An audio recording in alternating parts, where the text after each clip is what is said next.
وعلى آلہ واصحابہ وبارک وسلم اجمعین۔ نحمدہ ونصلی ونسلم علی سیدنا وسندنا ومولانا محمد رسولہ النبی الامین الحنین الکریم الرؤوف الرحیم۔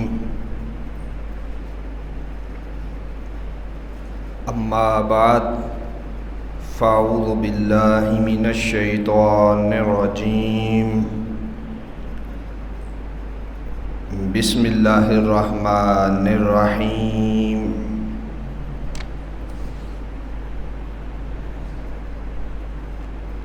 فہزموہم بإذن اللہ وقتل داود جالوتا وآتاہ اللہ الملک والحکمہ وعلمہ مما یشاء ولولا دفع اللہ الناس بعضهم ببعض لفسدت الارض ولکن اللہ ذو فضل علی العالمین۔ صدق اللہ مولانا العظیم۔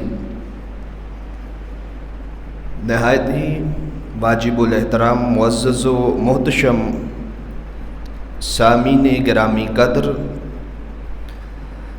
اللہ رب العزت کا کروڑہ فضل اور اس کا احسان عظیم کہ اس نے ہم سب کو اپنے حبیب مکرم تاجدار عرب و عجم شفیع معظم صلی اللہ علیہ وسلم کی امت میں پیدا کیا۔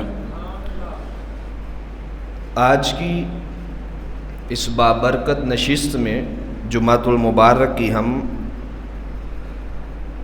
جس موضوع پر لب کشائی کریں گے، جیسا کہ داتا صاحب علیہ رحمہ حضور داتا گنج بخش علی حجویری علیہ رحمہ کا عرس مبارک بھی ہے، اس کی تقریب لاہور میں اس کا آغاز ہو چکا ہے بحمدہ تعالی۔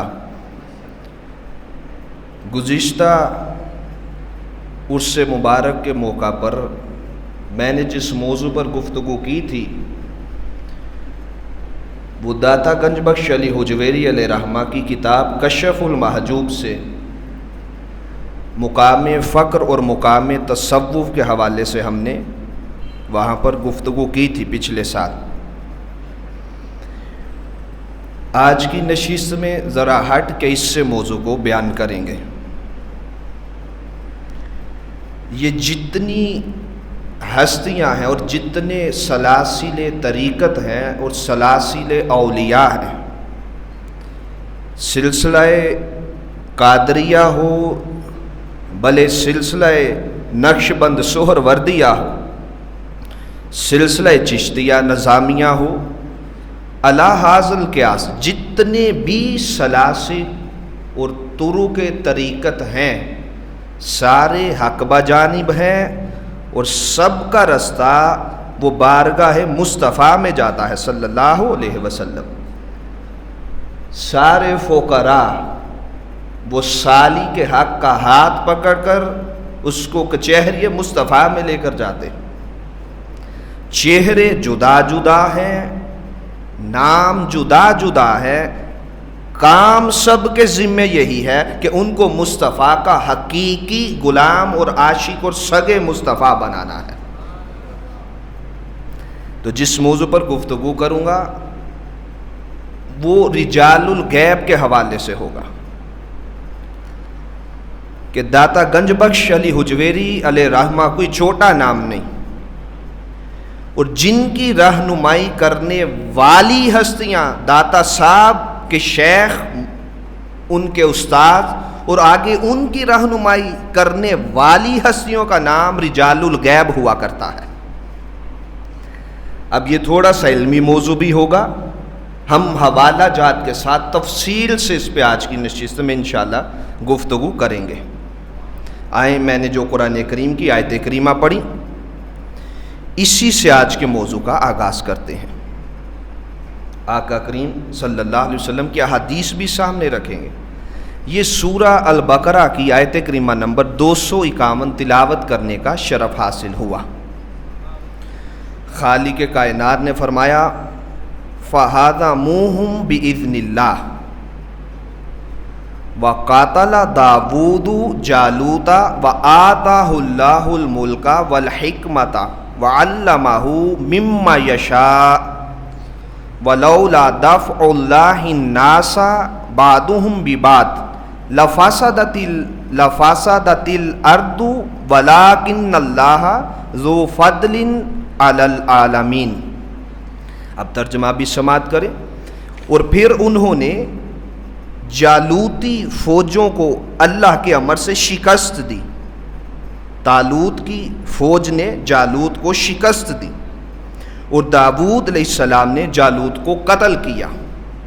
پھر خالق کائنات فرماتے ہیں اور اللہ نے ان کو یعنی داود علیہ السلام کو حکومت اور حکمت عطا فرمائی اور انہیں جو چاہا سکھایا، اپنی بارگاہ سے خاص علم لدنی کے اسرار اور معارف سکھائے اور نبوت سے سرفراز فرمایا۔ پھر فرمایا اور اگر اللہ ظلم و جور، ظلم و زبردستی، جبر روا رکھے، ہمیشہ اگر ظلم و جبر ہی رہے معاشرے میں، تو ظلم و جور رکھنے والے امن دشمن لوگوں کے ایک گروہ کو تکریم انسانیت اور امن کا تحفظ کرنے والے دوسرے گروہ کے ذریعے نہ ہٹاتا رہتا، تو زمین پر انسانی زندگی بعض جابروں کے مسلسل تسلط اور ظلم کے باعث برباد ہو جاتی۔ مگر اللہ تعالیٰ تمام جہانوں پر بڑا فضل فرمانے والا ہے۔ بڑی خاص توجہ، اور ہمارے ہر موضوع کا پچھلے موضوع سے ایک ریلیونٹ ہوتا ہے جو ترتیب سے ہمارے جمعۃ المبارک کی نشستوں میں شامل ہوتے ہیں۔ جیسے ابھی ہم نے لاسٹ نشست میں مشائخ کا ذکر کیا کہ پاکستان کی تحریک کے اندر کن کن مشائخ نے، کن کن علماء نے کردار ادا کیا۔ اب خالق کائنات اسی مضمون کو اب ہلکا سا ٹچ دوں گا، وہ موضوع ہم نے کر دیا تفصیل کے ساتھ۔ اللہ پاک فرماتے ہیں اگر حق اور باطل ہمیشہ صرف باطل ہی چلتا رہے تو زمین کا نظام برباد ہو کے رہ جائے۔ ہمیشہ ظلم کی حکومت نہیں رہ سکتی، یہ مولا کائنات کا فرمان عالی شان ہے۔ تو اللہ پاک فرماتے ہیں ہم نے طالوت کے لشکر کو، جالوتی فوجوں کو شکست دی طالوت کے لشکر سے، اور حضرت داود علیہ السلام نے اس ظالم بادشاہ کو مار دیا۔ تو خالق کائنات فرماتے ہیں ہمیشہ ہم مؤمنین کی جماعت کے ساتھ کفار کو دنیا سے مٹاتے رہتے ہیں۔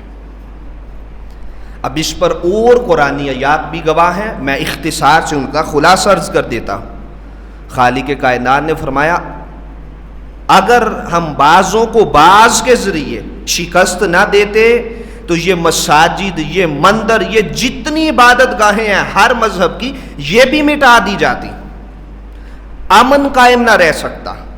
لیکن ہمارا موضوع ہے جو آج کی نشست میں ہم نے ڈائریکٹ اس کی طرف چلے جانا ہے۔ اب حدیث پاک سماعت کریں۔ اسی آیت کے ضمن میں اگر بعض گروہ دوسرے کے مقابلے میں آ کر حق کے باطل کے مقابلے میں حق آ کر حق غالب آ جاتا ہے اور بعضوں کو بعض کے ذریعے پھر اللہ پاک فتح دے دیتا ہے۔ اب یہ قرآن کا اصول ہے۔ اب اسی کی ترجمانی اسی آیت کو مد نظر رکھتے ہوئے تفسیر ابن کثیر کے اندر حافظ ابن کثیر علیہ رحمہ فرماتے ہیں کہ اللہ پاک نے حدیث پاک سے اس کی اب وضاحت فرماتے ہیں یہ کیسے ممکن ہوتا ہے کہ ایک مومن کے ذریعے دوسرے کو بڑائی مل جائے، ایک کے ذریعے دوسرا غالب آ جائے، اور ایک گروہ ہمیشہ حق کا وہ غالب آتا ہے، وقت لگتا ہے، ٹائم پیریڈ ہوتا ہے۔ اب اس کی وہ کس انداز سے اس بریک آیت کو بیان کرتے ہیں؟ آپ فرماتے ہیں آقا صلی اللہ علیہ وسلم نے خود حدیث پاک میں فرمایا ایک صالح مومن کے طفیل اللہ پاک اس کے دائیں بائیں آگے پیچھے 100 گھروں کو اپنی امان ہمیشہ کے لیے دے دیتا ہے۔ ایک صالح مومن کے طفیل، ایماندار، خیانت نہ کرتا ہو، نمازی ہو، شب زندہ دار ہو، تقوی شیار ہو، قرآن سے محبت کرتا ہو، مقام مصطفیٰ اور تحفظ ختم نبوت رسالت کا پاسباں ہو، اور مصطفیٰ کی شریعت طریقت حقیقت کا راہی ہو، جس علاقے جس قریہ جس بستی جس محلے میں رہتا ہو۔ آقا کی حدیث پاک ہے کہ بعضوں کو بعض کے ذریعے امان مل جاتی ہے تو اس کے 100 دائیں 100 بائیں 100 آگے پیچھے گھروں کو اللہ اپنی امان میں رکھتا ہے۔ وجہ کیا ہے کہ اللہ اپنی امان دیتا ہے؟ وہ کہتا ہے میں تمہارے سیاہ کرتوت دیکھوں کہ اپنے اس ولی کا اپنی بارگاہ میں آہ و بکا کرنا دیکھوں، اس کی شب زندہ داریاں دیکھوں کہ تمہارے کالے کرتوت بند کمروں میں جو رات کو کرتے ہو، جہاں یہ سارا معاشرہ بدمعاشی قماشی عیاشی کے اڈوں پر رات گزار رہا ہوتا ہے، اسی معاشرے اور اسی محلے میں اللہ کا نیک ولی بستر چھوڑ کر ٹھٹھرتی راتوں میں اللہ کو یاد کر رہا ہوتا ہے۔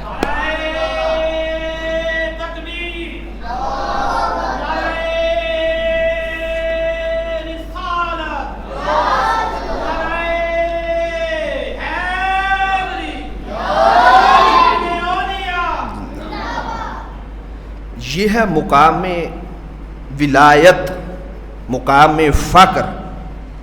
اب اسی آیت کے تحت حافظ ابن کثیر علیہ رحمہ ایک حدیث پاک لائے ہیں، وہ بھی بڑی قابل توجہ اور سننے کے قابل ہے۔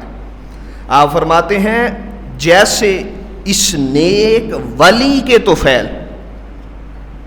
ہم جیسے گناہگار ناقص لوگ ناقص العمل لوگ اللہ کی امان میں آ جاتے ہیں، پھر دوسری حدیث پاک لے کر آتے ہیں۔ پھر آپ فرماتے ہیں آقا صلی اللہ علیہ وسلم نے حدیث پاک میں ارشاد فرمایا، حضرت شریح بن عبید بیان کرتے ہیں حضرت علی ابن ابی طالب رضی اللہ تعالیٰ عنہ وعلیہ السلام، آپ کو جب کہا گیا کہ اہل شام کو گالیاں دیں، لعنت برسائیں ان پر، تو آپ نے فرمایا خبردار، جو لوگ شام میں عراق میں رہنے والے ہیں میں ان کو کبھی برا بلا نہیں کہہ سکتا، کیونکہ میں نے خود زبان مصطفیٰ سے سنا ہے کہ اللہ پاک نے ہمیشہ 40 ابدال شام میں رکھے ہوئے ہیں جو اس امت محمدیہ کی سلطنت کے فرائض سر انجام دیتے رہتے ہیں۔ میں کبھی اپنی ذاتی دشمنی کی بنا پر، مشاجرات کی بنا پر، ذاتی رنجش کی بنا پر شام والوں پر لعنت نہیں برسا سکتا، کیونکہ کبھی زمانہ آقا کی بعثت سے پہلے جب سے جہاں بنا ہے اور قیامت تک شام سے 40 ابدال کبھی کم نہیں ہوتے۔ جب بھی وہ وصال فرماتا ہے اللہ پاک اسی لمحے دوسرا ابدال وہاں پہ پیدا فرما دیتا ہے۔ بعضوں کو بعض سے عروج دیا کہ نہیں دیا، اور ایک حق کی جماعت رکھ کے ہم جیسے گناہگاروں کے گناہوں پر بھی رب پردے ڈالے بیٹھا ہے۔ ایک گناہ میرا ماں پیو ویکھے تے کڈے دیس نکالا، لاکھ گناہ میرا اللہ ویکھے پردے پاون والا۔ یہ پردے ایسے ہی نہیں پڑھ رہے، اس میں ہماری کیا مجال ہے؟ اس میں کاملین اولیاء اہل اللہ داتا گنج بخش علی حجویری صاحب کشف المحجوب حضور غوث اعظم شیخ عبد القادر جیلانی رضی اللہ تعالیٰ عنہ و دیگر اولیاء صالحین کے طفیل اللہ نے ہم جیسے ناقصوں کے گناہگاروں پر پردے ڈال رکھے ہیں، ہمارے گناہوں پر عیبوں پر پردے ڈال رکھے ہیں۔ تو مولا کائنات نے سختی سے منع فرمایا، اور پھر آگے چل کے مولا کائنات فرماتے آقا صلی اللہ علیہ وسلم نے فرمایا یہ وہ ہستیاں ہیں لا یزال 40 رجلا من امتی قلوبهم علی قلب ابراہیم یدفع اللہ بہم عن اہل الارض یقال لهم الابدال۔ پھر آپ فرماتے ہیں حدیث پاک کے اندر رجلا یسقى بہم الغیث وینتصر بہم علی الاعداء ویصرف عن اہل الشام بہم العذاب۔ مولا کائنات فرماتے ہیں یہ وہ ہستیاں ہیں ابدال۔ آج اولیاء کی شان میں تنقید کرنے سے پہلے ذرا یہ حدیث بھی تو پڑھ کے دیکھو، آقا صلی اللہ علیہ وسلم نے کوئی سبجیکٹ کوئی موضوع ادھورا نہیں چھوڑا، وہ اس عالم کا نقص ہے، اس کی جہالت ہے، لا علمی ہے، جس نے بس چند کتابوں کو حدیث کی کتابیں سمجھ رکھا ہے۔ آقا کی لاکھوں احادیث ہیں اور وہ حدیث کے سمندر سے غوطہ زنی کر کے اہل حق ہمیشہ وہ حدیث امت محمدیہ کے سپرد کرتے ہیں۔ مولا کائنات فرماتے ہیں یہ وہ ہستیاں ہیں جن کے ذریعے تم پر بادل برسائے جاتے ہیں، جن کے ذریعے، جن کے توسل سے تمہیں دشمنوں پر فتح دی جاتی ہے، اور اہل شام سے ہمیشہ ان کے ذریعے اللہ کے عذاب ٹالے جاتے ہیں۔ رواہ احمد و طبرانی، اس کو امام احمد بن حنبل نے، امام طبرانی نے بیان کیا۔ اب بڑی خاص توجہ دیں، یہاں سے آج کی نشست کا میں باقاعدہ آغاز کر رہا ہوں۔ بارش برسانا کس کا کام ہے؟ اللہ کا۔ حقیقی بارش برسانے والا کون؟ بولیے بھائی، سارے بولیں، اللہ۔ رزق دینے والا کون؟ اما دینے والا کون؟ کائنات کی حقیقی سلطنت کا مالک وہ اللہ ہوتا ہے۔ اب سورۃ النازعات قرآن کی پڑھ کے دیکھ لے، ملائکہ کو کہا کہ یہ مدبرات الامور ہے، جبریل، میکائیل، اسرافیل۔ ایک فرشتہ بارش برساتا ہے، ایک روح قبض کرتا ہے، ایک ہوائیں بھیجتا ہے، ایک سارے جہاں کو رزق بانٹتا ہے۔ تو حقیقی کارساز کون ہے؟ اللہ۔ لیکن اس نے ڈیوٹی کن کی لگا رکھی ہے؟ جبریل، میکائیل، اسرافیل کی۔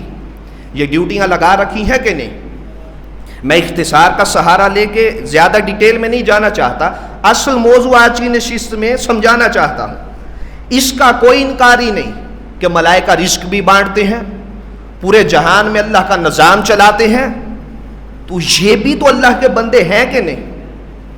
نہ نبی ہیں نہ رسول ہیں، اللہ کے اذن سے، اللہ کے امر سے، اللہ کی منشا سے، اللہ کے ارادہ سے، اللہ کی شاہ سے، اللہ کی محبت سے، اللہ کی توجہ سے، اللہ کی قدرت سے۔ اگر اسرافیل علیہ السلام، میکائیل علیہ السلام، جبریل امین علیہ السلام اس جہان کا نظام چلائیں تو خدا کی خدائی میں رتی برابر فرق نہیں آتا۔ تو جو امت محمدیہ کا ولی مصطفیٰ کے قدموں پر چلتا ہوا اور اسوہ حسنہ کا عین عکس اور نمونہ بن کے زندگی گزارے، اس کے ہاتھ اٹھاتے ہی اللہ پاک کتنے گناہ گار لوگوں کو معاف فرما دیتا ہے۔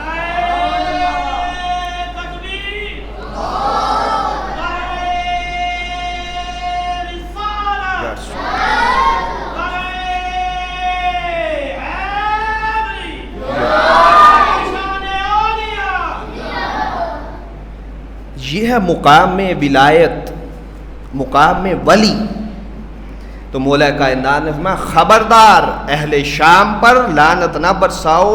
مصطفیٰ نے فرمایا ہر وقت یہ دھرتی اللہ کے 40 ابدالوں سے پر رہتی ہے۔ یہ ہے اصل تعلیمات صوفیہ اور قرآن و حدیث کا نچوڑ۔ میں ہر بات، ہر حدیث ذمہ داری کے ساتھ حوالہ بیان کر کے آگے گزروں گا۔ یہ کوئی میرا بناوٹی عقیدہ نہیں، نہ اہل سنت نے، نہ اعلیٰ حضرت نے یہ گڑھ کے دیا ہے، نہ ان کو 4-5 صدیوں کے اندر بند کرو۔ یہ مصطفیٰ نے خود صحابہ اکرام کو فراہم کیا ہے، اور صحابہ اکرام کے طریق پر چلتے ہوئے اہل سنہ والجماعت نے اس عقیدے کو اپنایا ہوا ہے۔ اب دوسری حدیث پاک، رزق بھی اللہ دیتا ہے، مخلوق کو کھلاتا بھی اللہ ہے، سارے جہان کو اللہ دیتا ہے، لیکن جب اس کی نسبت ملائکہ کی طرف کی جاتی ہے تو وہ مجاز میں ہوتی ہے، حقیقت میں نہیں ہوتی۔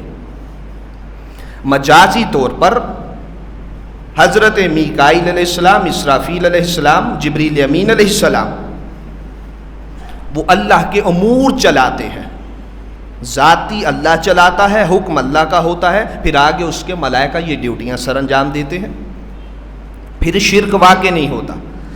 اب شرک کب واقع ہوتا ہے؟ کوئی جبریل کو خدا سمجھ لے، خدا کی بیٹی کہہ دے، ملائکہ کو خدا کے بیٹے بیٹیاں بنا دے، تب شرک واقع ہوتا ہے۔ جیسے کفار و مشرکین کا عقیدہ تھا، یہود و نصارہ کا عقیدہ تھا، وہ خدا کو اللہ کی بیٹیاں کہتے تھے، تو ہم تو ان کو بندگان خدا کہتے ہیں، اللہ کے بندے کہتے ہیں۔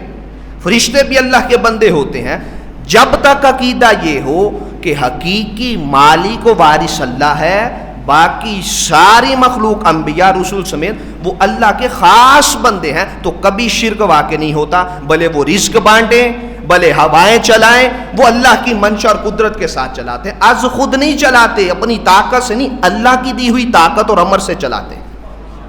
اب اس سے آگے چلیں، حدیث پاک ہے حضرت اسیر بن جابر کی رضی اللہ تعالیٰ عنہ سے، یہ حدیث پاک مروی ہے۔ آپ فرماتے ہیں اہل کوفہ کا ایک وفد حضرت عمر رضی اللہ تعالیٰ عنہ کی بارگاہ میں آیا، اور وفد میں ایک آدمی ایسا بھی تھا جو حضرت اویس کرنی سے مذاق کیا کرتا تھا۔ جب حضرت عمر نے پوچھا کہ یہاں کوئی کرن کا رہنے والا ہے، یہ سن کر وہ شخص حاضر ہوا، اس نے کہا کہ میں کرن کا رہنے والا ہوں۔ اب حضرت عمر نے اس کو پاس بلایا، کہا رسول اللہ صلی اللہ علیہ وسلم نے فرمایا تھا، میرے آقا نے فرمایا تھا تمہارے پاس یمن سے ایک شخص آئے گا، اس کا نام ویس ہوگا، اس کے ہاتھ پر برس کا نشان ہوگا، اس کی ایک بوڑھی ماں ہوگی جس کی خدمت پر وہ ہمیشہ سے مامور ہے۔ پھر آقا صلی اللہ علیہ وسلم یہ ساری علامات بیان کر دیں۔ اب یہ علامات حضرت عمر کس سے بیان کر رہے ہیں؟ اس شخص سے جو کرن سے آیا ہے، یمن سے آیا ہے۔ پھر اس کے بعد فرماتے ہیں اللہ پاک سے اس نے دعا کی، اللہ نے اس کے سارے جسم سے برس کے نشان کو ہٹا کر صرف ہاتھ پر باقی رکھا، اتنا مستجاب الدعوات ہے۔ پھر اس کے بعد فرماتے ہیں اور میرے آقا نے مجھے فرمایا تھا یا عمر، جب کبھی اویس کرنی سے ملاقات ہو تو اس سے دعا کروانا، وہ جب بھی جس کے حق میں دعا کرتا اللہ پاک اسی لمحے اس کو قبول فرما لیتا ہے۔ رواہ مسلم و ابو نعیم، اس کو امام مسلم نے اور امام ابو نعیم نے حلیۃ الاولیاء کے اندر بیان کیا۔ اب یہ بھی مسلم شریف ہے، اسے بھی پڑھ کے بتاؤ کہ صحاح سے اپنی مرضی کا عقیدہ نکالنا ہے، یہ بھی صحاح کتب معتبرہ کے اندر صحیح سند کے ساتھ اتھینٹک روایت ہے جس کا کوئی انکار نہیں کر سکتا۔ تو گویا پتہ چلا آقا کا عقیدہ بھی یہ ہے کہ وقت کے کامل صوفی درویش تابی سے دعا کروانا یہ سنت مصطفیٰ بھی ہے، سنت عمر فاروق رضی اللہ تعالیٰ عنہ بھی ہے کہ نہیں؟ اور دوسری حدیث پاک پھر ایک ایسا موقع ہے جس کو شیخ فرید الدین عطار علیہ رحمہ نے تذکرۃ الاولیاء اور دیگر صوفیاء نے کتب تصوف کے اندر نقل کیا۔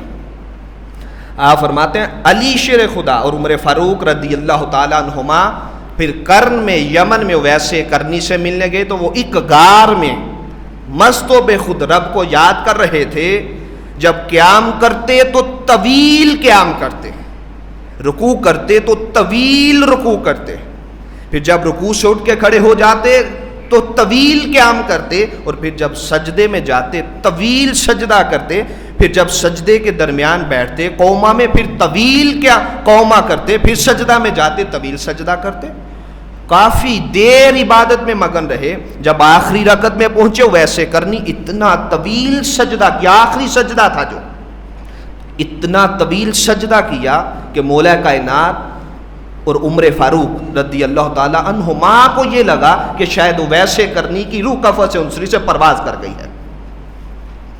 یہ ہے لقائے اولیاء، ولیوں سے ملنے جانا، جو اسرار اور رموز اللہ کے اپنے من میں باطن میں رکھتے ہیں ان سے ملاقات کو جانا۔ یہ شیخین کی، صحابہ اکرام کی، علی شیر خدا کی، خلفائے راشدین کی سنت ہے۔ یہ ہے دین متین، دین ہدایت جو مصطفیٰ نے فراہم کیا۔ تو پھر ویسے کرنی ہاتھ اٹھا کر امت محمدیہ کے لیے دعا کر رہے ہیں۔ اب آئے ہوئے بھی کافی عرصہ بیت گیا، رہا نہ گیا، آواز دے کر کہا اے بھائی اویس۔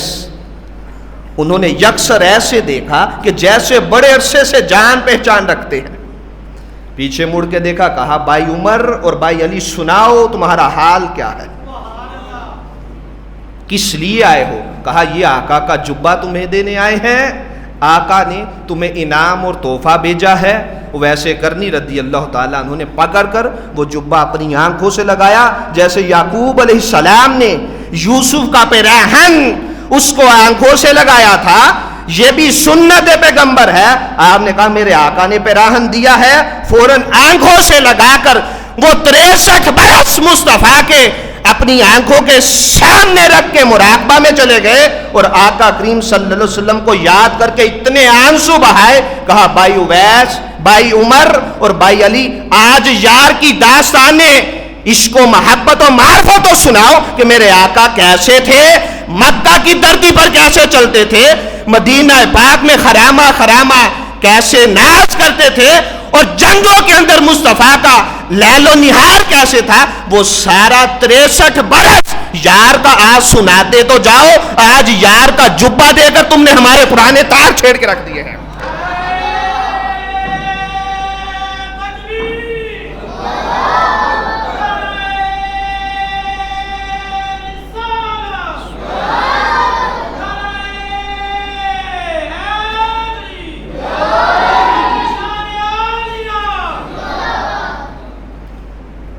تو سارا 63 برس بھی سنا۔ جب 63 برس کی داستان عشق و محبت و معرفت ویسے کرنی کو سنا دی گئی، اب اس کو علامہ نبہانی نے اپنی کتاب کے اندر بیان کیا، فضائل النبی کے اندر، جب عاشق نامدار اور مصطفیٰ کا بن دیکھے ٹوٹ کر عشق اور محبت کرنے والے ویسے کرنی رضی اللہ تعالیٰ عنہ نے آقا کا 63 برس سن لیا، اور مسکراتے ہوئے کہا اے بھائی عمر اور بھائی علی، اجازت ہو تو ایک بات عرض کرنا چاہتا ہوں۔ کہا اجازت ہے، عرض کیجئے۔ کہا کیا محمد مصطفیٰ کو کبھی دیکھا بھی ہے؟ آپ فوراً دونوں ہستیاں اپنی نگاہیں جھکا کر بیٹھ گئیں، اور وفا فرماتے ہیں یہی وجہ تھی آقا نے اویس سے ملنے کے لیے بھیجا تھا کہ تم ہمارے ظاہر کے تابع دار ہو، اویس ہمارے باطن سے بھی آشنا ہے۔ تم میں ظاہر دکھایا گیا ہے، اویس کو دور رکھ کر بھی مصطفیٰ کا شان باطن کا بھی دکھایا گیا ہے۔ اور عرفا فرماتے ہیں اویس اس لیے زمانہ مصطفیٰ میں بھی آقا سے ملنے نہیں آئے، وہ عشق کے اس مقام پر فائز تھے، اگر آقا کے سامنے آ جاتے تک کر فوراً جان مصطفیٰ کے سپرد کر دیتے۔ تو کہا تم نے مصطفیٰ کی حقیقت کو نہیں دیکھا، جو دیکھا وہ مصطفیٰ کا سایہ تھا، حقیقت مصطفیٰ سے کوئی آشنا نہیں ہو سکتا ہے۔ اور اس کی تئید جب 3 دن اور 3 راتیں آقا صلی اللہ علیہ وسلم صدیق اکبر کو گود میں رکھ کر اپنی گود کا انتخاب کروائے، صدیق اکبر گود میں ہے اور آقا صلی اللہ علیہ وسلم صدیق اکبر کی گود میں، غار سور کی خلوت میں جب باہر نکلے، آقا نے فرمایا صدیق کبھی یہ گمان میں نہ آ جانا کہ میری حقیقت سمجھ گئے، یاد رکھ صدیق میری حقیقت کو میرے رب کے سوا کوئی نہیں جان سکتا، میں رات رب کے ہاں ہوتا ہوں، وہ مجھے کھلاتا بھی ہے پلاتا بھی ہے، تم میں کون میری مثل ہے؟ اور کوئی مثل نہیں ڈولن دی، چپ کر میرے علی یہ تھا جا نہیں بولن دی، یہاں خاموشی کی بارگاہ ہے۔ اب اس سے آگے چلیے، یہ حضرت ویسے کرنی رضی اللہ تعالیٰ عنہ نے دعا کی امت محمدیہ کے لیے، بولیے آقا نے اسپیشل بھیجا کہ نہیں بھیجا؟ اور کہا جو ویسے ملے اس سے اپنے لیے بھی دعا کروائے اور امت محمدیہ کے لیے بھی دعا کروائے، کیونکہ اللہ پاک اس کی دعا کو اسی لمحے قبول فرما لیتا ہے۔ چوتھی حدیث پاک آج کی نشست میں، اور اس کو داتا گنج بخش علی حجویری علیہ رحمہ نے کشف المحجوب کے اندر بھی بیان کیا۔ آقا نے فرمایا کچھ لوگ ایسے ہوتے ہیں اس زمین پر چلتے ہیں، اگر ان کو کوئی دیکھے، جامع ترمذی کی حدیث پاک ہے کتاب الزہد کے اندر، اگر ان کو معاشرے کے اچھے طبقات والے لوگ دیکھیں تو ان کے ساتھ بیٹھنا پسند نہ کریں، کیونکہ ان سے سمیل آتی ہے، بدبو آتی ہے، غبار آلود ہوتے ہیں، ان کے چہرے ان کے بال بکھرے ہوتے ہیں۔ آقا فرماتے ہیں اگر کوئی رشتہ مانگ لینا ان میں سے تو کوئی تم میں سے اپنی بیٹی کا رشتہ بھی نہ اسے دے۔ پھر میرے آقا نے فرمایا ہاں تمہاری نگاہ میں وہ حقیر ہیں، لیکن یاد رکھ لو اللہ کی بارگاہ میں ان کا اتنا مقام ہے، اتنا مقام ہے، اتنا مقام ہے، جو قسم کھا دے اللہ پر کہ اللہ اسی لمحے وہ بات پوری کر دیتا ہے۔ گویا ایک جہان آباد ہے جو ساری کائنات سلطنت کو اللہ کے تابع ہو کر چلا رہا ہے۔ اب بائیں جو موضوع میں نے دیا تھا کہ جب سے کائنات بنی ہے تب سے لے کے آج تک دنیا اللہ کے ولیوں سے کبھی خالی نہیں ہوئی۔ انبیاء کے دور میں بھی ولی ہوئے۔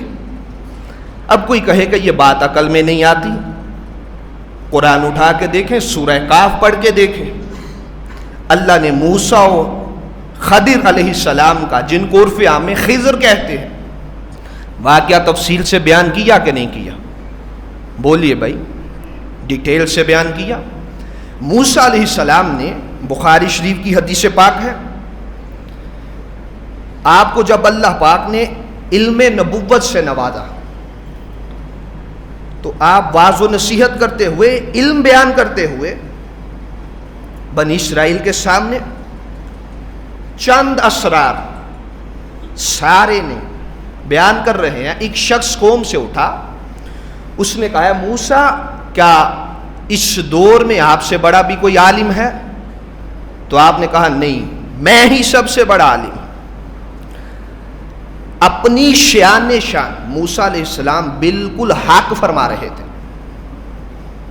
کہ نبی کے مقابلے میں کوئی ہو سکتا ہے؟ نہیں ہو سکتا۔ اللہ کی شان شان، یہ جملہ درست نہ تھا، اس میں نبوت کی نفی نہیں، راز ہوتے ہیں۔ آدم علیہ السلام کو جنت سے نکالا، اس میں منشا عزتی ہے۔ عقل کے گھوڑے یہاں نہیں دوڑانے چاہیے، چپ کر کے آمنا و صدقنا کہہ دینا چاہیے، مان کے آگے گزر جاؤ۔ اب اللہ پاک نے کہا موسیٰ یہ جملہ آپ نے جو کہا ہے، فلاں فلاں بستی میں چلے جائیں، اس نام کا شخص، اس روپ کا شخص وہاں پہ ہوگا، اور جہاں آپ کی بنی ہوئی مچھلی زندہ ہو کر نکل جائے وہاں اللہ کا ولی خضر علیہ السلام رہتا ہے۔ اب اس میں ایک علیحدہ موضوع ہے کہ وہ ولی تھے یا نبی، اس پر انشاءاللہ پھر کبھی گفتگو کریں گے۔ دونوں طرف راہ چلتی ہیں، بعض نبی ہونے کے قائل ہیں، بعض ولی ہونے کے قائل ہیں، لیکن یہ بھی ہمارا موضوع نہیں، پھر ہم موضوع سے اتر جائیں گے اگر اس طرف ابھی نکلا۔ موسیٰ علیہ السلام یوشع بن نون کو لے کر نکلے، جہاں پر جا کر آرام کیا، بنی ہوئی مچھلی ساتھ رکھی ہوئی تھی۔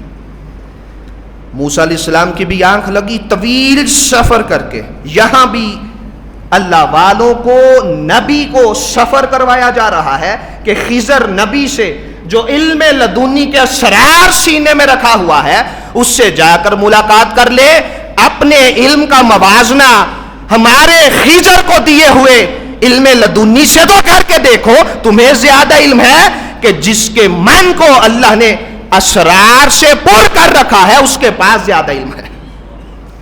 اب جب سفر کر کے پہنچے وہاں پر جا کر آرام کیا، جب اٹھے تو موسیٰ علیہ السلام نے کہا یوشع بن نون سے کہ اب مجھے سفر کی تھکان کی وجہ سے بھوک لگ رہی ہے، لاؤ وہ مچھلی کہاں ہے؟ یہ قرآن ہے، سورہ کاف پڑھ کے دیکھیں، یہ ساری بات وہاں پہ درج ہے۔ اب یوشع بن نون نے کہا کہ میں تو وہ آپ کو بتانا بھول گیا تھا، اس پہاڑ پر فلان جگہ پر میں نے مچھلی رکھی، وہ پانی میں سرنگ بنا کر زندہ ہو کر نکل گئی۔ قرآن کہتا ہے اسی قدموں پر، اسی آثار پر حضرت موسیٰ علیہ السلام یوشع بن نون پلٹے، وہاں پر اللہ کا نبی خضر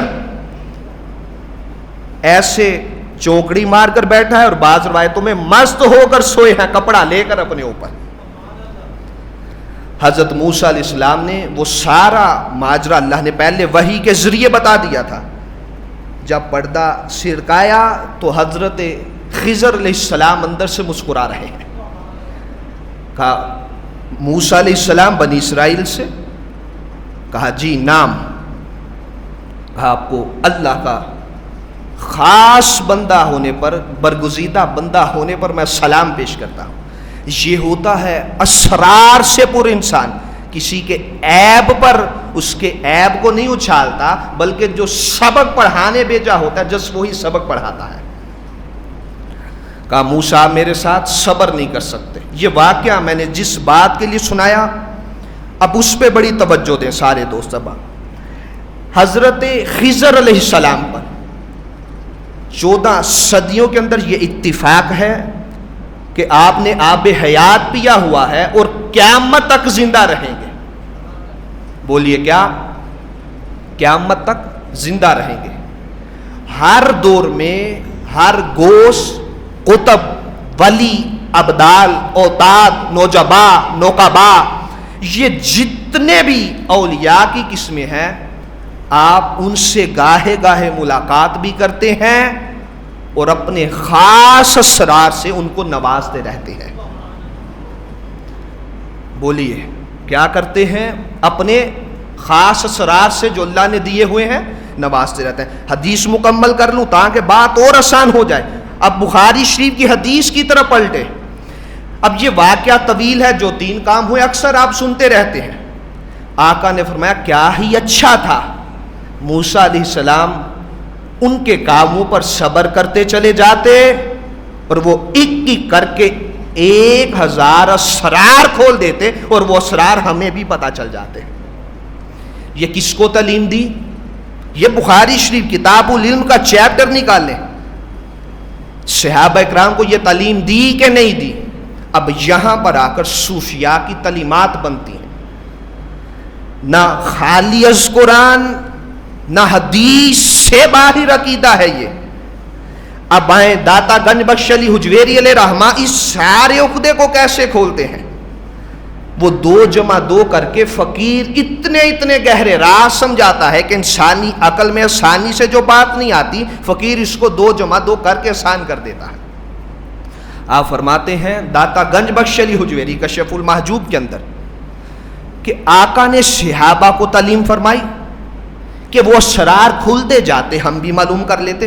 ہو نہیں سکتا کل کائنات کا علم خضر سمیت مصطفیٰ کی دہلیز سے نہ بٹتا ہو. یہ ہمارا عقیدہ ہے جو آقا خود بتا رہے ہیں خضر کے بتانے سے پہلے کہ 1000 اسرار کا علم تھا. جو موسیٰ خاموش رہتے تو اللہ پاک کی منشا کے طفیل وہ سارے خضر کھول کے رکھ دیتے.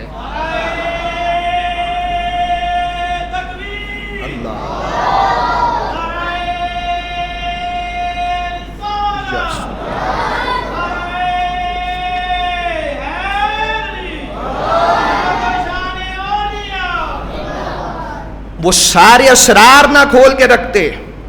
اور داتا گنج بخش علی حجویری علیہ رحمہ فرماتے ہیں کہ شروع میں جب میں اپنے شیخ کی صحبت میں جاتا، امام ابو القاسم القشیری اپنے استاد کی صحبت میں جاتا، ابو الفضل خطلی کی صحبت میں جاتا، تو بڑے بڑے وقت کے کاملین وہاں پر میرے شیخ کے سامنے 2 زانو ہو کر جھک کر بیٹھتے تھے.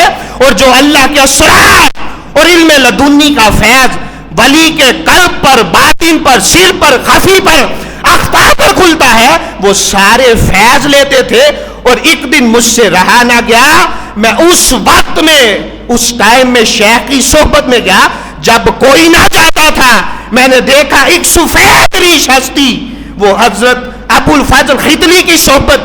آپ ان کی صحبت میں ایسے بیٹھے ہیں جیسے ہم شیخ کی صحبت میں بیٹھتے ہیں. میں یہ ماجرا دیوار کی اور سے تکتا رہا. وہ بزرگ اچانک اپنا سبق پڑھا کر غائب ہوئے. میں نے جا کر شیخ کے قدموں کو پکڑ کر کہا یہ بزرگ ہستی کون تھی؟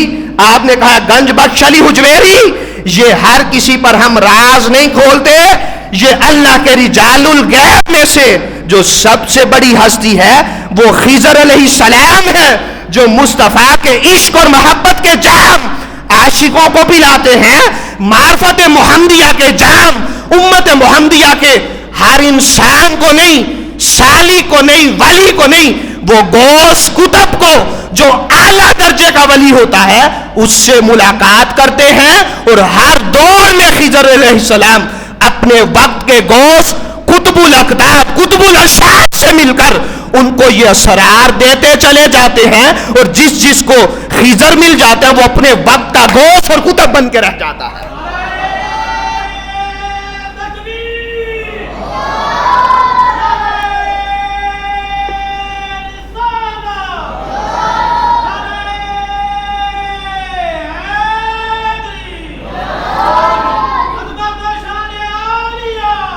فرمایا گنج بخش علی حجویری گھبرا نہیں، یہ کوئی معمولی ہستی نہیں، یہ کائنات کا نظام جیسے ملائکہ چلاتے ہیں اسی نقش پر چلتے ہوئے صوفیاء نے پھر اپنا عقیدہ بنایا. آپ کہتے ہیں یہ کائنات کسی دور میں نہ ابدال سے خالی, نہ اللہ کے کتبوں سے خالی, نہ ہر دور میں کسی کتب سے خالی ہوتی ہے, اور ان سب کے پیچھے اگر کسی کی ولایت بٹتی ہے تو وہ غوث اعظم شیخ عبد القادر جیلانی کی بٹتی ہے. اور حضور غوث اعظم شیخ عبد القادر جیلانی کی ولایت جس گھر سے چلتی ہے اس گھر کو علی شیر خدا کا ولایت کا منبع کہتے ہیں. یہ ہے سارا ولایت کا سرکل. اور جو باتیں تمہاری عقل میں نہیں آتی, 3 کام ایسے حضرت خضر علیہ السلام نے کیے جو موسیٰ علیہ السلام پیغمبر ہو کر بھی صبر نہیں کر سکے. اور میں اور آپ جب اس وادی میں اگر داخل ہو تو ہماری کیا مجال ہے, وہ باتیں ہماری عقل میں کہاں سے آ سکتی ہیں؟ آ سکتی ہیں, بولیے بھائی. اللہ والوں کی باتیں انسانی عقل میں نہیں آتی, اور یہی وجہ ہے یہ راز کہاں سے ملتے ہیں. آؤ داتا گنج بخش علی حجویری علیہ رحمہ کا ذکر کر کے آج کی نشست میں یہ موضوع یہیں پہ کور کرتا ہوں. آپ فرماتے ہیں یہ ہے ساری تصوف کا خلاصہ کہ نفس کا منہ بند کر لو. یہ ہے کشف المحجوب کا درس. اور آپ فرماتے ہیں جو نفس کو رضا کی چھری سے ذبح کر دیتا ہے اسی لمحے ولایت کی کنجی اللہ پاک اس کو عطا فرما دیتا ہے. اور پھر یہ داتا گنج بخش علی حجویری اپنے وقت کے قطب الاقطاب میں سے ہوئے, بولیے کیا, اور غوث ہوئے. اور پھر یہاں سے فیض لے کے خواجہ معین الدین چشتی اجمیری علیہ رحمہ نکلتے. اور آپ نے جب یہاں پر 40 دن چلہ کاٹا,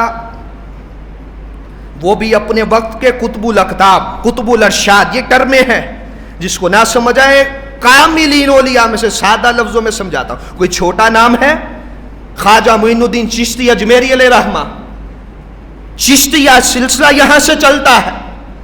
جب یہاں سے ہو کر گزرے تو 40 دن چلہ کاٹا. جب چلہ کشی کی یہاں پر تو جب صاحب مزار سے فیض لے کر, توجہ دے بھائی یہاں پر میں آخری بات کر کے گفتگو ختم کر رہا ہوں, جب یہاں چلہ کاٹا خواجہ معین الدین چشتی اجمیری علیہ رحمہ نے تو یہ کہنے پر مجبور ہو گئے گنج بخش فیض عالم مظہر نور خدا نا کی سارا پیر کامل کاملہ را رہنما, یہ اللہ کے اسرار کا خزانہ بانٹتے ہیں. گنج بخش اس کو کہتے ہیں. یہ دنیاوی مال بھی دیتے ہیں اللہ کی عطا سے, یہ بھوکوں کو کھلاتے ہیں اللہ کی عطا سے, یہ غربا یتیما مساکین کو آج بھی کھلا رہے ہیں. کوئی قبر سے باہر آ کر نہیں کھلاتے, انہوں نے یار سے لوہی ایسی لگائی ہوئی ہے اب قیامت تک رب ان کے مزار سے ہی لوگوں کو کھلاتا رہے گا. جیسے رزق بانٹنے والا فرشتہ ہے, اگر وہ اللہ کا عبد ہو کر بندہ ہو کر رزق بانٹ سکتا ہے, جو اللہ کے اسرار سمیٹ جائے اور جس پر ملائکہ سلام کرے, جس کے رستوں میں ولی کے ملائکہ جھک جھک کر سلام عرض کرتے ہیں, اس کا مقام اونچا ہے کہ جس کو ملائکہ سلام کرتے ہیں اس کا مقام اونچا ہے. تو پھر داتا گنج بخش علی حجویری صاحب مزار ایسے ہیں کہ خواجہ معین الدین چشتی اجمیری جیسا ولی وہاں سے فیض لیتا ہے. اور آج بھی یہ دنیا شاہد ہے, گواہ ہے, اور جن پر اللہ نے کشف اور الہام کھولے ہوئے ہیں وہ آج بھی وہاں پہ مردان حق اور رجال الغیب مجذوب کامل ولیوں کا پہرا دیکھتے ہیں, اور ان کے ہاتھوں میں بیعت ہو کر داتا صاحب کا وہ جو اویسیہ سلسلہ آج بھی قائم ہے وہاں سے فیض فراہم کرتے ہیں. دوستان مکرم, اس سے آگے انشاءاللہ اللہ نے چاہا پھر یہ گفتگو سناؤں گا. آخری بات جو پیغام میں نے دینا تھا آج آپ کو, جو ہمارا منہج ہے صوفیاء کا وہ سراسر کیا ہے, آخری حدیث پاک, یہ جتنے ولی ہیں کس وجہ سے ولی بنے, یہ 40 کے قریب احادیث ہیں جن کا میں سامنے رکھتے ہوئے خلاصہ عرض کر رہا ہوں. اب ذہنوں میں سوال آئے گا کہ یہ داتا صاحب ہو, شیخ بہاؤالدین ذکریہ ملتانی ہو, باجزید بستامی ہو, یہ جتنے ہو رہے ہیں یہ کس وجہ سے اتنے مقام پر چلے گئے. حدیث پاک کے الفاظ 40 حدیثیں کم و بیش بھی ان کا خلاصہ یہ ہے. آقا نے فرمایا یہ جو 40 ابدال ہیں نا, یہ نہ نماز سے ابدال بنے, نہ راتوں کو طویل قیام سے ابدال بنے, نہ لیل و نہار میں سجدہ کرنے سے یہ اللہ کے ابدال ولی کامل گوس کتب بنے. صحابہ نے پوچھا یا رسول اللہ پھر ان کے کامل الاکمل ہونے کی وجہ کیا ہے؟ تو آقا کریم صلی اللہ علیہ وسلم نے فرمایا وہ میری امت میں سخاوت کے دریا بہاتے ہیں، امت محمدیہ کی خدمت کرتے ہیں، اور جو گنہگار ہوتے ہیں، ناقص ہوتے ہیں، ان کو پکڑ پکڑ کر ہدایت بھی دیتے ہیں. کبھی ان کے عیبوں پر ملامت نہیں کرتے، کبھی ان پر لعنت نہیں کرتے. یہ وہ لوگ ہیں جو امت محمدیہ کی ہمیشہ خدمت کرنا اپنا فخر سمجھتے ہیں، اسی لیے اللہ نے ان کو کامل ولی بنایا ہوا ہے. وہ دنیا میں رہتے ہوئے بھی مصطفیٰ کی امت کی خدمت کرتے تھے. جب دنیا سے چلے جاتے ہیں ان کے مزار سے بھی اللہ پھر یہ خدمت کبھی مٹنے نہیں دیتا ہے. داتا گنج بخش علی حجویری علیہ رحمہ کو ہم لاکھوں سلامی عقیدت و محبت پیش کرتے ہیں. 2 سال مکرم میلاد شریف کی آمد ہے. اللہ پاک ہم سب کو بڑھ چڑھ کے حضور صلی اللہ علیہ وسلم کے میلاد کو منانے کی توفیق عطا فرمائے. ہر شخص اپنے گھروں میں ہلکا درود و فکر قائم کرے، آقا پر کثرت سے درود و سلام پڑھا کریں. اپنے گھر میں چھوٹے چھوٹے گوشے بنائیں، حلقے بنائیں، جہاں بیٹھ کر اپنی بیوی بچوں کے ساتھ، اپنی فیملی کے ساتھ چند منٹ آقا پر درود و سلام پڑھ لیا کریں. انشاءاللہ گزشتہ سال بھی استقبال ربیع الاول کا جلوس ہوا تھا، اس سال بھی انشاءاللہ استقبال ربیع الاول کا جلوس ہوگا. تمام دوست احباب ابھی سے تیاری کر لیں، دلوں میں ارادہ پختہ باندھ لیں. انشاءاللہ ہم باقاعدہ اس کا روٹ جو بھی مینشن کریں گے جمعۃ المبارک پر اگلے سارا بیان کر دوں گا. آپ دلی طور پر تیار ہو جائیں، میلاد کے جلوس میں انشاءاللہ بڑھ چڑھ کے سب نے شرکت کرنی. ہاتھ اٹھا کے بولے بھائی پچھلے سال ہر سال کی طرح انشاءاللہ اس سال بھی بڑھ چڑھ کے میلاد النبی صلی اللہ علیہ وسلم کی خوشیاں منائیں. اللہ پاک ہم سب کو آقا صلی اللہ علیہ وسلم سے عشق اور محبت کرنے، اولیاء کے فیضان کو سمجھنے اور اس کو ہمیشہ اس پر عمل پیرا ہوتے ہوئے تعلیمات صوفیہ پر زندگی بسر کرنے کی توفیق عطا فرمائے. وما علینا الا البلاغ المبین.